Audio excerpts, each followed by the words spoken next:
કેમ છો બધા? હું મીરા, આપણી ચેનલ મીરા કિચનમાં તમારા બધાનું હાર્દિક સ્વાગત કરું છું।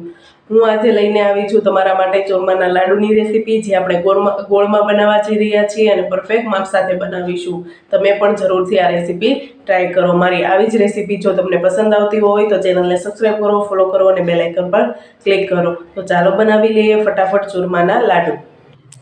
ચૂરમાના લાડુ બનાવવા માટે મેં અહીંયા બાઉલ લીધેલો છે અને ઘઉંનો લોટ જે જાડો આવે છે, ભાખરીથી પણ જાડો, તે અહીંયા હું 2 વાટકા લઉં છું। તમે જે માપ લ્યો છો તે છેલ્લે સુધી રાખવાનો છે। જાડો લોટ ઘઉંનો આવે છે તે હું અહીંયા લઈ રહી છું, જેથી આપણા પરફેક્ટ માપના લાડુ તૈયાર થાય। છેલ્લે સુધી એ જ વાટકાનું માપ રાખીશું। હવે હું હમણાં મોણ માટે તેલ એડ કરું છું। થોડું થોડું કરીને 2 વાર એડ કરવાનું છે। અહીંયા હું પહેલાં 4 ચમચી તેલ એડ કરું છું। આ રીતે જોઈ શકો છો 4 ચમચી મેં તેલ એડ કરેલું છે અને હાથની વડે આપણે લોટને આ રીતે મોણ દઈ દઈશું।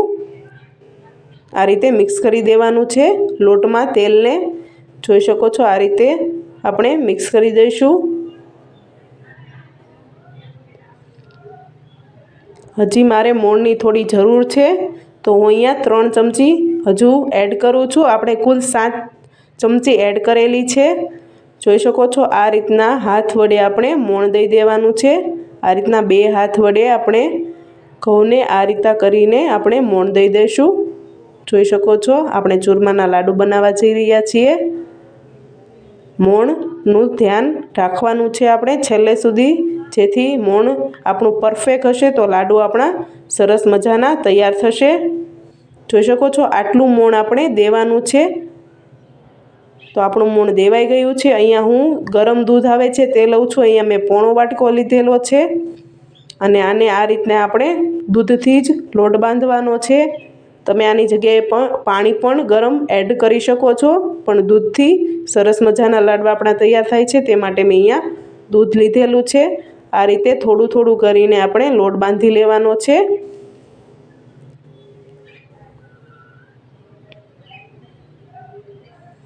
ગરમ દૂધમાં બાંધવાનો છે। આ રીતે થોડું થોડું એડ કરતું જવાનું છે અને આપણે લોટ બાંધી લેવાનો છે લાડવા માટેનો।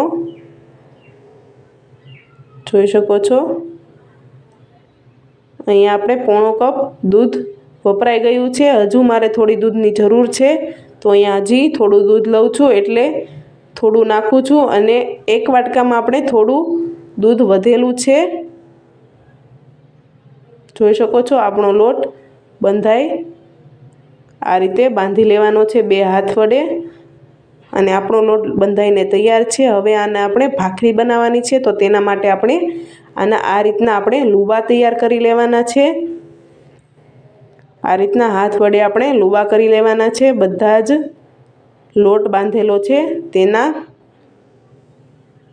લુવા જાડા અને મોટા કરવાના છે। આપણે ભાખરી જાડી બનાવવાની છે, તે માટે આ રીતે આપણે બધા જ લોટના લુવા બનાવી લેવાના છે। 2 હાથની વડે આ રીતના જોઈ શકો છો આવી જ રીતે આપણે બધા જ લોટના લુવા બનાવી લીધેલા છે। અહીંયા મેં 7 લુવા બનાવેલા છે અને આ રીતે પાટલીની મદદથી આપણે આને વણી નાખવાના છે। ફાટી જાય તો કાંઈ વાંધો નથી, ગોળ ન બને તો પણ ચાલશે। આપણે આની ભાખરી જ બનાવવાની છે, પછી ભૂકો જ કરવાનો છે, એટલા માટે તો આને હવે આ રીતે કરીને આપણે ભાખરી વણી નાખવાની છે। ભાખરી જાડી રાખવાની છે। જોઈ શકો છો આ રીતે આપણે ભાખરી વણી નાખવાની છે વેલણની મદદથી। આ રીતે આપણે ભાખરી વણી નાખીશું। જોઈ શકો છો અહીંયા મેં ભાખરી વણી નાખેલી છે। હવે આપણે આને શેકી લેવાની છે। શેકવા માટે મેં અહીંયા નોનસ્ટિકની લોઢી આવે છે તે લીધેલી છે। તમે આની જગ્યાએ તાવડી પણ લઈ શકો છો। આ રીતે ગરમ થાય એટલે આપણે ભાખરીને મૂકી દેવાની છે શેકાવા માટે, અને આપણે બહુ શેકવાની નથી। આ રીતના થોડી ડિઝાઇન પડે એટલે આપણે બીજી બાજુ પલટાઈ દેવાની છે। ભાખરી વધારે શેકાઈ જશે, કાળી થઈ જશે તો આપણી ભાખરીનો જે કાળો કલર છે તે લાડવામાં દેખાશે, તે માટે એક વાતનું ખાસ ધ્યાન રાખવાનું છે. અને પછી આપણે કપડાની મદદથી અથવા ભાખરીનું જે દબાવવાનું આવે છે તેના વડે આપણે આ રીતને ભાખરીને દબાવીને આપણે શેકી લેવાની છે, જેથી અંદર સારી રીતે શેકાઈ જાય. આ રીતે બંને બાજુ પલટાવીને આપણે દબાવી દઈશું, જેથી આપણી ભાખરી અંદર સુધી સરસ મજાની શેકાઈ જાય. અને ગેસની ફ્લેમને આપણે ધીમી રાખવાની છે. આપણી ભાખરી શેકાઈ ગઈ છે. હવે આપણે આને લઈ લઈશું. આ રીતના બંને બાજુ શેકી લઈશું. કાચી ન રહે એ વાતનું ખાસ ધ્યાન રાખવાનું છે. જોઈ શકો છો આ રીતના આપણે દબાવતા જવાનું છે. આપણી ભાખરી શેકાઈ ગઈ છે. હવે આપણે આને લઈ લેવાની છે. આવી જ રીતના બધી જ ભાખરી આપણે કરી લેવાની છે અને આવી રીતે આપણે કટકા કરી લેવાના છે. જોઈ શકો છો બધી જ ભાખરી આપણે આવી જ રીતના કરવાની છે. વધારે ન શેકાય તેનું ખાસ ધ્યાન રાખવાનું છે. આ રીતે આપણે કટકા કરી નાખવાના છે નાના નાના. આ રીતે નાના નાના કટકા કરી નાખીશું. હાથ વડે ભાખરી ઠરી જાય પછી કરવાના છે.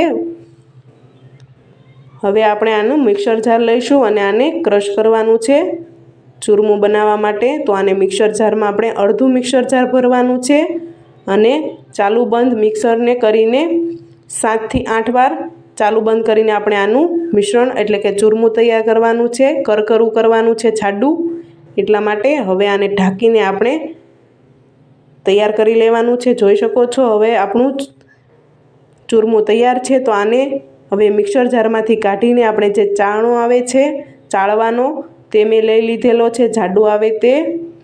અને હવે આને આપણે ચાળી લઈશું, જેથી જાડો ભાગ છે તે ઉપર રહી જાય. જોઈ શકો છો આ રીતે આપણે ચાળી લેવાનો છે. અને જે આવો જાડો ભાગ આવે છે તેને આપણે પાછો મિક્સર જારમાં લઈને દળી નાખવાનો છે. આ રીતે આપણે બધો જ ભૂકો અથવા તમે ચૂરમું કહો છો તે આપણે તૈયાર કરી લેવાનું છે. આ હવે આમાં નાખીને આપણે તૈયાર કરી લઈશું મિક્સર જારમાં. જોઈ શકો છો આ રીતના બધા જ ભાખરીનો મેં આ રીતનું ચૂરમું જાડું કરકરું તૈયાર કરી લીધું છે. આવું તૈયાર કરવાનું છે ચાળીને. જોઈ શકો છો આવી રીતના તૈયાર કરી લઈશું. હવે મેં અહીંયા બાઉલ મૂકેલું છે. હવે આમાં 3 ચમચી હું અહીંયા ઘી એડ કરું છું. આપણે અહીંયા મિશ્રણ એક એડ કરવાનું છે, જેથી આપણા લાડવાનો ટેસ્ટ ખૂબ જ સરસ આવે છે. ઘી ગરમ થાય એટલે 3 ચમચી આપણે લોટ એડ કરવાનો છે.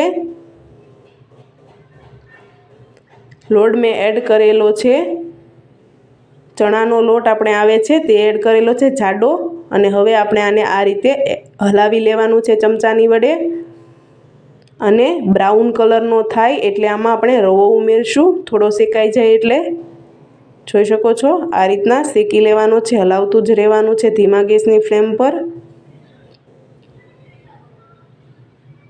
અને હવે આપણો શેકાઈ ગયો છે. તો હું અહીંયા 2 ચમચી રવો લઉં છું. માપ છે આપણે 3 ચમચી ઘી, 3 ચમચી ચણાનો લોટ જાડો અને 2 ચમચી આપણે રવો એડ કરવાનો છે ને આ રીતે હલાવી લેવાનો છે.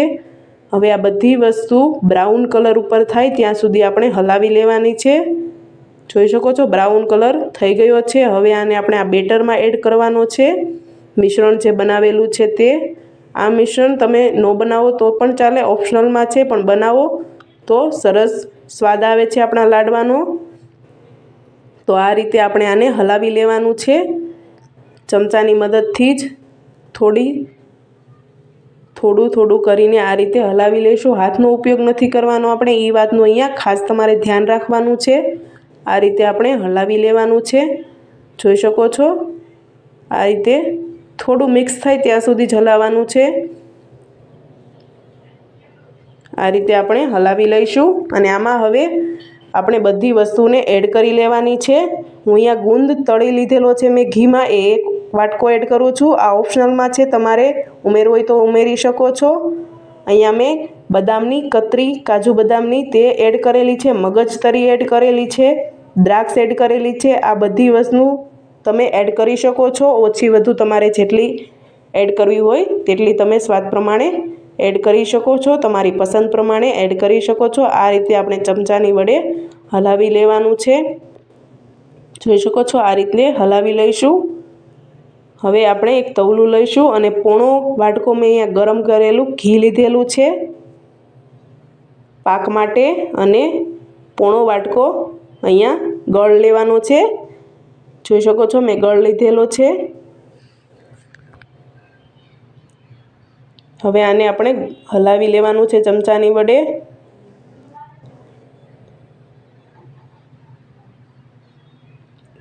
ગળનો મેં ભૂકો કરીને લીધેલો હતો ને આ રીતના થઈ જાય આવો જ કરવાનો છે, આપણે વધારે પાક નથી લેવાનો। આવો ગળ થઈ જાય એટલે આપણે હલાવતું જ રહેવાનું છે, ઓગળી જાય ત્યાં સુધી જ કરવાનો છે। જોઈ શકો છો આપણો પાક તૈયાર છે, અને પાકમાં બંને વસ્તુ સેમ લેવાની છે। ગળનું માપ અને ઘીનું માપ પોણો કપ મેં લીધેલું છે, અને આ રીતે આપણે જે ચૂરમાનું બનાવેલો હતો ભૂકો તેમાં એડ કરી દઈશું। હવે આપણે આને હલાવી લઈશું પાકને। આ રીતે સારી રીતે ચમચાની મદદથી આપણે હલાવી લેવાનું છે, જેથી આખા ચૂરમાનો આપણે ગોળનો જે પાક છે તે સરસ મજાનો થઈ જાય। અંદર મિક્સ કરી દેવાનું છે આ રીતે। અને હવે આપણે હાથની વડે થોડી વાર મિક્સ કરી દઈશું, જેથી આપણું ચૂરમામાં પાક છે તે સરસ મજાનો મિક્સ થઈ જાય। હાથ લઈને મિક્સ કરી દઈશું આ રીતે। જોઈ શકો છો આ રીતે આપણે મિક્સ કરી દેવાનું છે, અને આપણે હવે આના લાડવા બનાવી લઈશું બે હાથની વડે। આ જોઈ શકો છો આ રીતના થોડું ચૂરમું લઈને આ રીતના આપણે બે હાથ વડે લાડુ તૈયાર કરી લેવાના છે। આ રીતે આપણે લાડુ વાળી લઈશું।